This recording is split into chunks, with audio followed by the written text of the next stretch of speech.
आमचे सुनील भाऊचे खूप जवळचे मित्र आहे आणि आमच्या पार्टीचे खूप प्रेम करतात आमच्या पार्टीवर। यांच्याकडून आमच्या ढोलक मास्टरला 100 रुपये सप्रे मिळालेला आहे। मी आणि माझी पार्टी त्यांचे खूप आभारी आहे।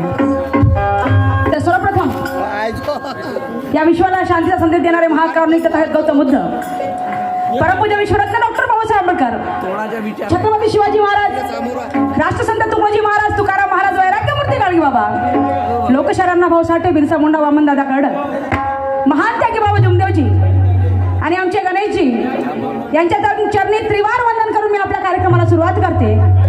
तर प्रतिप्रेक्षक, खऱ्या गमतीचे रसिक मायबाप हो, आज दिनांक 9 सप्टेंबर 2025 3 सप्टेंबर 2025 रोजा पारडशिंगा या गावी आमच्या दुय्यम खऱ्या गमतीचं आयोजन केलेलं आहे। तरीही त्या आयोजकांचे तसेच संयोजकांचे मी मनपूर्वक हार्दिक अभिनंदन करते। आमचे बेलसरे काकाजी आणि त्यांची संपूर्ण पार्टी, आमचे सचिन दादा, आमचे सोनू दादा, या सगळ्यांचे मी आभार मानते की त्यांनी आम्हाला इथे तिसऱ्यांदा कार्यक्रमाला बोलून कार्यक्रमाची संधी उपलब्ध करून दिली। एवढे बोलून मी माझ्या पार्टीचा अल्पशा परिचय देते।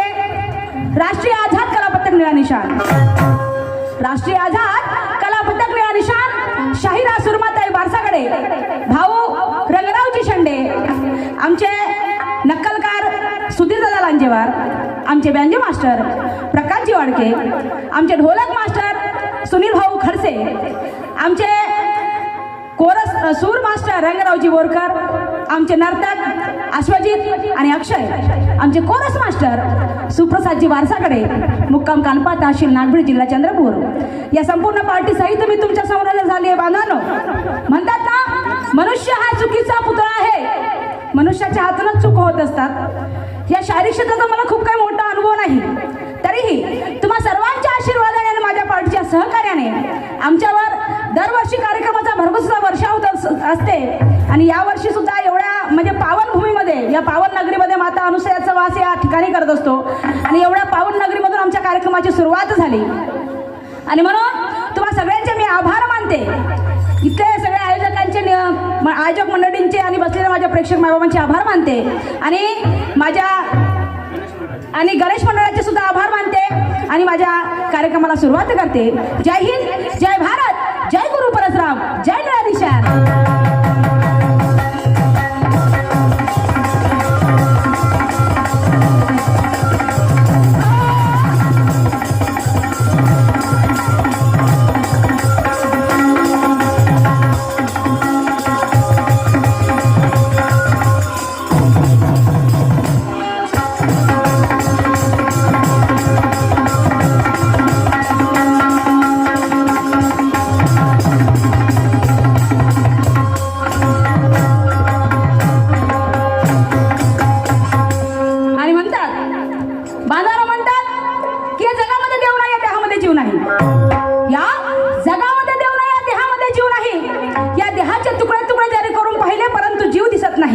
पण तसं नसते माझे मायबाप हो, तसं नसते। अल्लाह खुदा ईश्वर परमेश्वर अशी कोणती ना कोणती शक्ती जरी या धरतीवर नसती तर दिवसाची रात्र झाली नसती। चंद्राने 15 दिवसामध्ये 15 कला दाखवल्या नसत्या आणि 16व्या दिवशी तो 16व्या कलेचा धनी झाला नसता। आणि म्हणून एक भाविक भक्त मंदिरामध्ये जाऊन आपल्या देवाचे नामस्मरण कसं काय करतो, पूजन कसं काय करतो, त्याचप्रमाणे मी सुद्धा माझ्या आराध्य देवतानुसार माझ्या गणाचं पूजन कसं काय करते। बांधवानो, जरा शब्दाकडे लक्ष द्यावं। हो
चिवली आहे.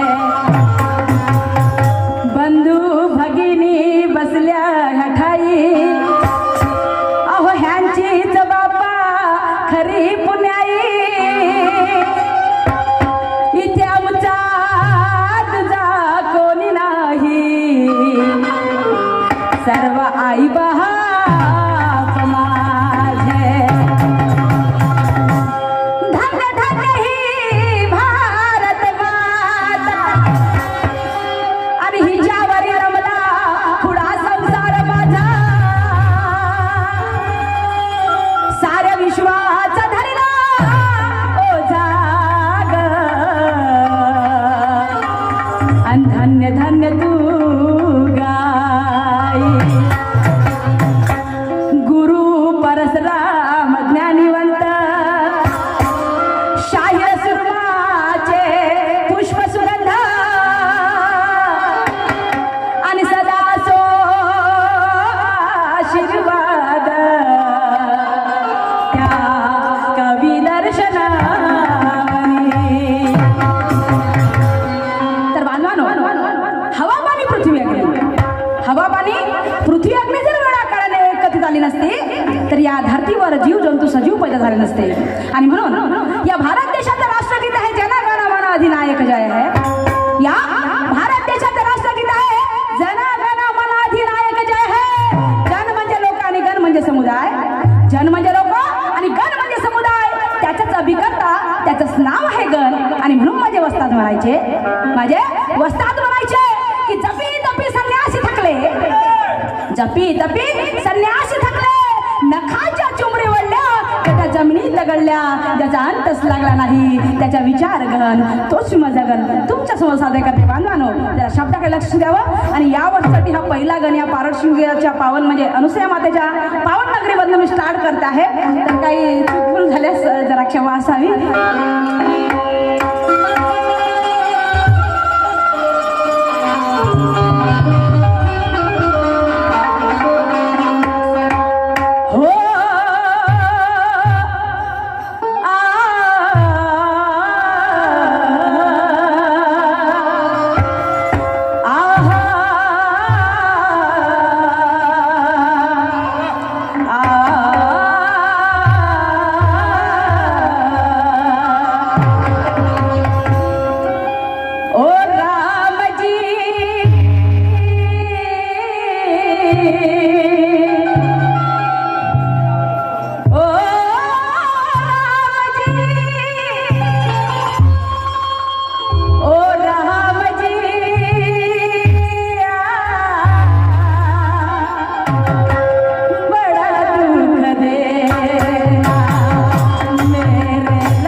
यांच्याकडनं 100 रुपयाचा सापडा मिळालेला आहे. धन्यवाद. आमची पार्टी त्यांची खूप आभारी आहे. आणि म्हणून त्या भगवंताच्या चरणी नतमस्तक होऊन मला काय म्हणायचं आहे जरा शब्दाकडे लक्ष द्यावा. विश्वकारा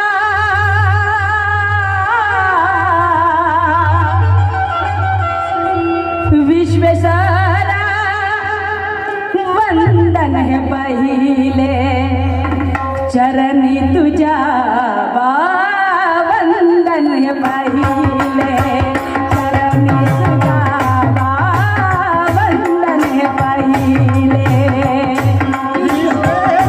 चरणी तुझा वंदन है पहिले चरणी तुझा वंदन है पहिले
गोष्ट कुठे नाही दादा, बरोबर आहे का नाही?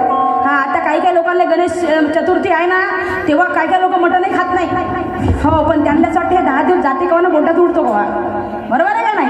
हा, म्हणजे मनी नाही भाव आणि देव मला पाव, देव बाजारचा भाजीपाला नाही रे, देव अशाला भेटायचा नाही रे. मला म्हणायचं आहे की देवाची श्रद्धा करा, तर अशी श्रद्धा निर्मळ मनाने करा की म्हणजे कुठलीही अपेक्षा न ठेवता देवाची श्रद्धा करा. त्याला म्हणतात देवाची श्रद्धा. नाही तर उपवास करायचा ना, मग मार गचो जाऊन त्या हॉटेलमध्ये उपमा खायचा. काय खाल्लं पाहिजे, काहीच नाही खाल्लो. सकाळी 2 केळं खाल्लं, दुपारी उपमा खाल्लो, सायंकाळी एवढा मोठा शिरा खाल्लो, बस झालं. असं पाहिजे नाही. आणि म्हणून आम्ही सुद्धा या ठिकाणी आलो, त्या भगवंताची आराधना करायला आलो, त्या भगवंताची चरणी लीन व्हायला आलेलो आहेत. आणि म्हणून त्या भगवंताला आमचं विनंती आहे की भगवंता आमचा सुद्धा कार्यक्रम सफल होऊ दे, या गावच्याची इच्छा पूर्ण होऊ दे. आणि म्हणून त्या भगवंताच्या चरणी नतमस्तक होऊन मला काय म्हणायचं आहे जरा शब्दाकडे लक्ष द्या.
100 रुपयाचं सप्लिमेंट या गीतावरती आलेलं आहे. मी आणि माझी पार्टी त्यांचे खूप आभारी आहे.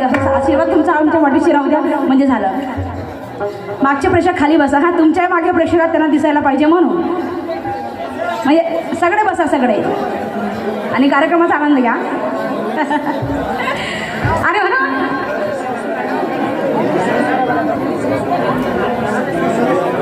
बरं ठीक आहे काकाजी. तर मला म्हणायचं आहे ही झाली देवाची श्रद्धा. परंतु माझे मायबाप हो, या ठिकाणी जे तुम्ही आमचा कार्यक्रम बघताय आम्ही सादर करते आहोत तर ही सगळी पुण्य जर कोणाची असेल तर त्या थोर महापुरुषांच्या त्या महामानवाचे की ज्यांनी आम्हाला इथे या लायकीचं बनवून ठेवलेलं आहे. म्हणतात ना छत्रपती शिवाजी महाराज ज्याने आयाबहिणीची अब्रू म्हणजे लुटण्यापासून वाचवली, जे आयाबहिणीची इज्जत केली असे आमचे छत्रपती शिवाजी महाराज की ज्यांच्यामुळे आम्हा स्त्रियांना जगणं सोपं झालं. डॉक्टर बाबासाहेब आंबेडकर नसते तर आम्हा स्त्रियांना आणि पुरुषांना समानतेचा अधिकार मिळाला नसता. सावित्रीबाई फुले नसते तर आम्हाला स्त्री शिक्षणाचा अधिकार मिळाला नसता. माझे मायबाप हो, ही सगळे जर पुण्य कुणाचे असेल तर त्या थोर महापुरुषांची आहे, त्या महामानवाची आहे. आणि म्हणून त्या सगळ्या थोर महापुरुषांच्या चरणी, त्या क्रांतीवीरांच्या चरणी, त्या महामानवाच्या चरणी नतमस्तक होऊन मला काय म्हणायचं आहे शब्दाकडे लक्ष द्यावं.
तुर्रेचे बहुत म्हणजे दरवर्षी शाळेत तुर्रेचेच राहायचे, पण आज आमचे छोटे बंधू म्हणजे माझ्यापेक्षा लहान आहे पण चांगला हुशार व्यक्ती आहे, आमचे छोटे बंधू सुरतदादा नवघरे शाहीर साहेब यांच्याशी माझा दुय्यमचा सामना इथे घडवून आणलेला आहे. का फुकटच्या गोष्टी आहेत का? एवढू शब्द स्टेज मिळवणं, दुसऱ्या शाखेला कमी करणं, आपण चढणं म्हणजे परिवर्तन नाही का? तर मी आमचे सुरतदादा नवघरे यांचे म्हणजे हार्दिक अभिनंदन करते की आज या ठिकाणी त्यांची मला दुय्यमची साथ मिळाली. आणि शाहीर साहेबांचा पहिला राऊंड होता, पहिल्या नावाचे मानकरी ते होते आणि त्यांनी माझ्यावरती प्रश्नाची मांडणी केली. प्रश्नाची मांडणी एवढी सुंदर केली, बहुत सुंदर केली. तर शाहीर साहेबांचं म्हणणं असं आहे की 33 कोटी देवी देवतांचे आई वडील कोण? शाहीर साहेबांचं म्हणणं आहे 33 कोटी देवी देवतांचे आई वडील कोण? आणि शाहीर साहेबांचं म्हणणं आहे का दुसऱ्या पुस्तकाचं उत्तर बी नाही पाहिजे, ते पाहिजे तर मूळ स्तंभाचा आधार घेऊनच पाहिजे. बापरे, तुमच्या एवढे अभ्यास मी नाही बाप्पा, तुम्ही रात दिवस अभ्यास करता, रात्रभर जागता नाही का? पण तरी का असो ना, तुम्ही म्हटलं शाहीर साहेब मूळ स्तंभाचा आधार घेऊन तुम्हाला उत्तर पाहिजे, तर 33 कोटी देवी देवतांचे आई वडील कोण? तर शाहीर साहेब म्हणतात ना, मी मगाशी माझ्या गाण्यामध्ये सुद्धा बोलली की हवा पाणी पृथ्वी अग्नी जर वेळा काळाने एकत्र झाली नसती, हवा पाणी पृथ्वी अग्नी जर वेळा काळाने एकत्र झाली नसती, तर या धरतीवर जीवजंतू सजीव पैदा झाले नसते. या धरतीवर जीवजंतू सजीव पैदा झाले नसते. म्हणतात ना, विश्व हे शून्यातून निर्माण झालेलं आहे, सगळे जण म्हणतात काय पुस्तक बोलते, मी बोलत नाही. आणि परंतु मला म्हणायचं शाहीर साहेब, जल अग्नी वायू आणि आकाश या प्रत्येकाने आपापले विषांतर केले, म्हणजे आपापले बीज सोडले आणि त्या बीजातून या पृथ्वीवरती सजीव निर्माण झाले. त्या बीजातून म्हणजे पृथ्वी, आपले जल अग्नी वायू आणि आकाश यांचं मिलन जर एकत्रित झालं. पण तुम्हाला उदाहरण सांगतो, माझे माय बाबा, मी खूप म्हणजे जास्त मोठी शायरा नाही आहे, पण तुमच्या घरी जेव्हा तुम्ही तांदूळ दळून आणता पहा, धान जेव्हा आपण दळून आणतो आणि जे कट्टे आपण एकावर एक ठेवतो, तिथे काय रुणे असतात का? जेव्हा आपण दळून आणतो तेव्हा रुणे असतात का? त्याच्यामध्ये अंडे असतात का? नाही. मग ते पैदा कुठून होतात? तर ते हे महत्व आहे त्याच्यामधलं की हवा अग्नी पृथ्वी, हवा पाणी अग्नी आणि वायू हे जेव्हा एकमेकांमध्ये म्हणजे विलीन होतात तेव्हा सहभाग घेतात आणि त्याच्यामध्ये ते अंडे निर्माण होतात, अंड्यापासून ते रुण्या अड्या निर्माण होतात. हे त्या प्रश्नाचं उत्तर आहे शाहीर साहेब. तुमचं प्रश्न उत्तर मूळस्तंभानुसार, माझ्यानुसार नाही, मूळस्तंभानुसार. पण माझा तुम्हाला छोटासा प्रश्न आहे. छोटासा प्रश्न म्हणजे असा की या ठिकाणी गणेशजीची मूर्ती स्थापन केलेली आहे, या ठिकाणी गणेशजीची मूर्ती स्थापन केलेली आहे आणि इथेच नाही, प्रत्येक गावोगावात मूर्ती स्थापन केलेली आहे. परंतु मी तुम्हाला इथलं उदाहरण देते. तर मला सांगा, गणेशजीचं पोटच का मोठं असते? हा सोपा प्रश्न आहे बिलकुल. गणेशजीचं पोट का मोठं असते? बाकी देवती त्यांचे पोट का मोठे नसतात, पण गणेशजीचं सगळ्यात जास्त मोठं पोट आहे. तर का आहे?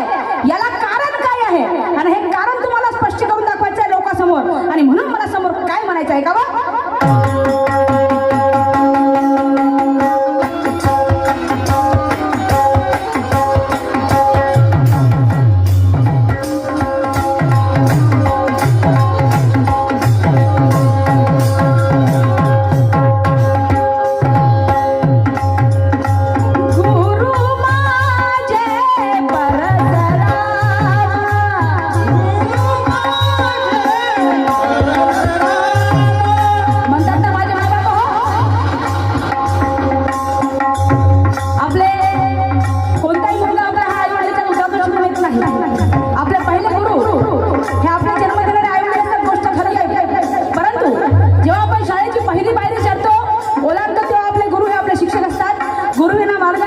शिक्षण नाही.